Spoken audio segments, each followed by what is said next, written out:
안녕하세요. 투자로 경제적 자유를 꿈꾸는 전업 투자자 로드 투 빌리언입니다. 제 목표는 자동 매매로 1000만 원을 10억까지 만드는 겁니다.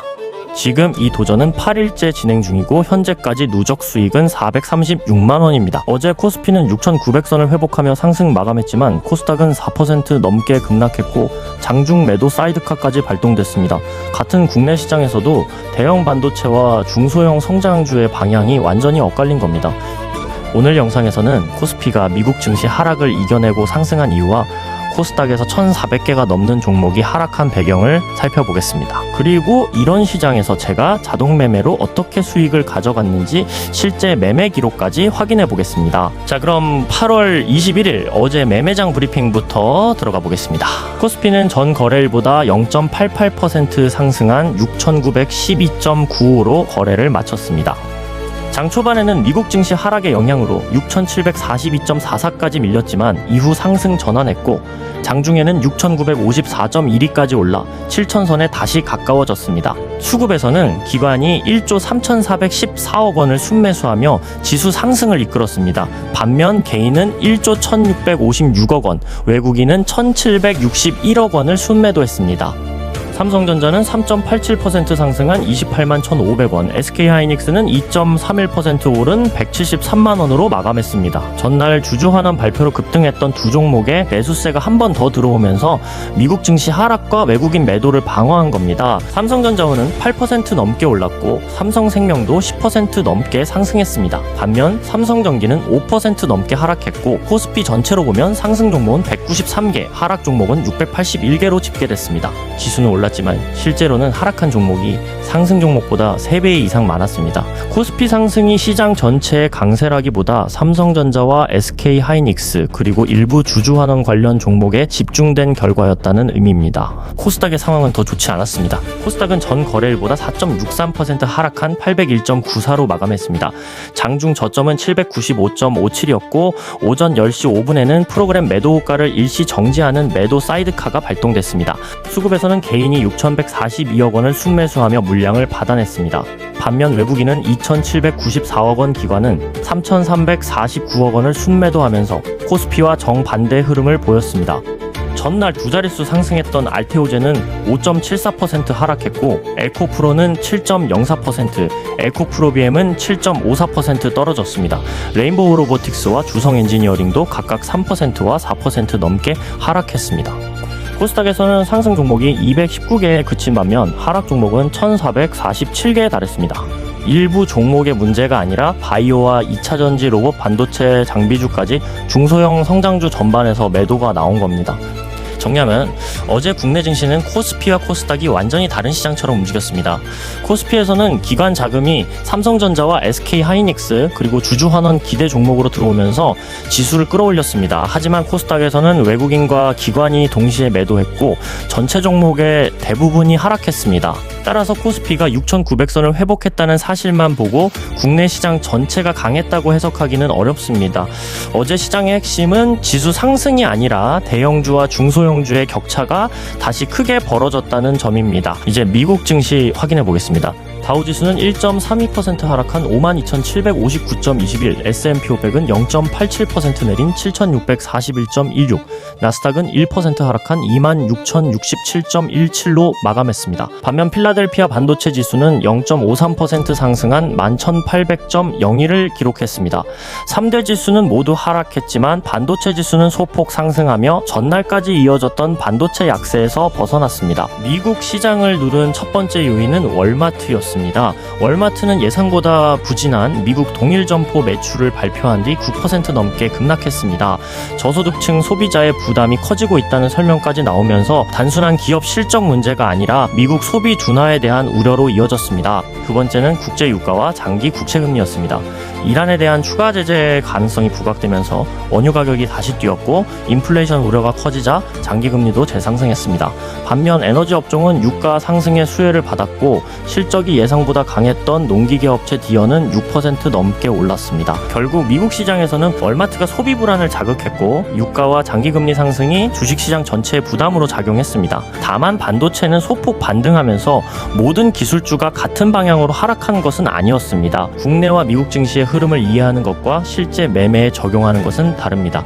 저는 시장 변화를 자동 매매에 어떻게 적용하고 있는지 실시간 라이브를 통해 공개하고 있습니다. 중요한 건 이런 시장의 흐름을 실제 매매에 어떻게 적용하느냐입니다. 제가 사용하는 자동 매매의 운용 방식과 리스크 관리 기준이 궁금하신 분들은 프로필 링크의 안내 링크를 확인해 주세요. 이번에 발표된 미국 경제 지표부터 확인해 보겠습니다. 미국 신규 실업수당 청구 건수는 20만 6천 건으로 집계됐습니다.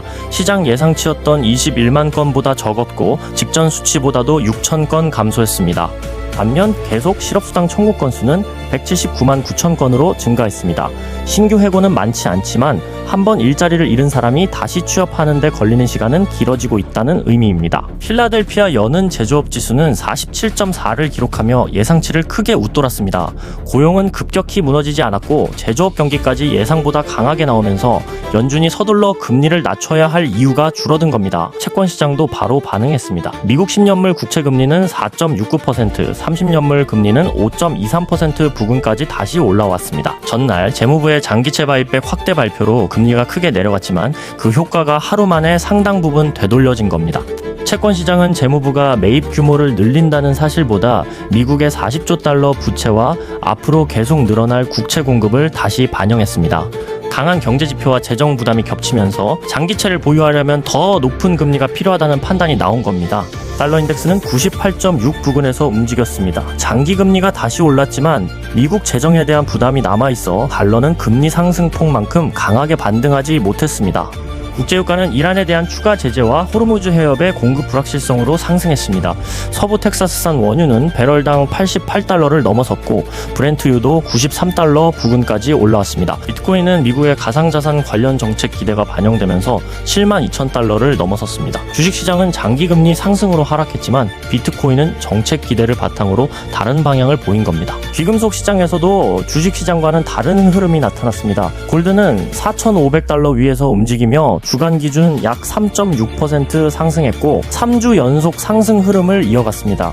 이번에는 골드만 오른 것이 아닌 은은 1% 넘게 상승했고 백금과 팔라듐에도 매수세가 들어오면서 귀금속 전반이 함께 강세를 보였습니다. 특정 가격대에서 골드만 방어적인 매수를 받은 것이 아니라 달러 약세와 미국 재정 불안 이란에 대한 추가 제재 가능성이 귀금속 시장 전체로 확산된 겁니다. 이제 다음 주 시장에서 확인해봐야 할 3가지 알려드리겠습니다. 첫 번째는 코스피의 상승 종목 수입니다. 어제 코스피는 0.88% 올랐지만 상승 종목은 193개에 불과했고 하락 종목은 681개였습니다. 다음 주 시장에서 지수가 6,900선 위를 지키는 것뿐만 아니라 상승 종목 수가 늘어나야 반등이 시장 전체로 확산됐다고 볼 수 있습니다. 반대로 삼성전자와 SK하이닉스만 오르고 하락 종목이 계속 많다면 지수와 실제 시장의 차이는 더 커질 수 있습니다. 두 번째는 코스닥의 800선과 기관 수급입니다. 코스닥은 장중 800선 아래로 밀렸고 외국인과 기관이 동시에 매도했습니다. 다음 거래일에 800선을 지키면서 기관이 다시 매수로 돌아선다면 과도한 매도 이후에 회복 가능성을 확인할 수 있습니다. 반대로 800선이 무너진 상태에서 거래 대금까지 늘어난다면 중소형 성장주의 조정이 더 이어질 수 있습니다. 세 번째는 브렌트유가 90달러 위에서 상승을 이어가는지입니다. 브렌트유는 이란에 대한 추가 제재 가능성이 부각되면서 93달러 부근까지 올라왔습니다. 다음 시장에서도 90달러 위에서 상승세가 이어진다면 물가와 장기금리 부담이 다시 커지면서 소비주와 성장주에 압박을 줄 수 있습니다. 반대로 공급 우려가 완화되며 90달러 아래로 내려온다면 최근 금리 상승을 만들었던 부담도 일부 줄어들 수 있습니다. 여기까지 보신 분들은 코스피와 코스닥의 방향이 완전히 엇갈리고 가산별 움직임까지 달라진 시장에서 제가 어떻게 자동 매매로 수익을 가져갔는지 궁금하실 겁니다. 제가 선택한 종목은 골드였습니다. 금요일 골드는 귀금속 전반의 매수세 속에서 4,500달러 위를 유지했지만 단기 급등에 따른 차익 실현도 함께 나타날 수 있는 가격 환경이었습니다. 과연 이런 시장에서 자동 매매 챌린지 8일차는 어떤 결과를 만들었을지 실제 매매 기록으로 확인해 보시죠. Okay, let's go.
분량상 모든 매매 기록을 다 담지는 못했지만 오늘 시작 잔고는 12,849달러였고 최종 잔고는 13,285달러입니다. 오늘 수익은 436달러가 되겠습니다. 자동 매매만으로 1,000만원에서 10억까지 갈 수 있을지 구독해주시고 앞으로의 과정도 지켜봐주세요. 자동 매매를 체계적으로 배우고 성장하고 싶으신 분들은 채널 하단에 링크를 확인해주세요.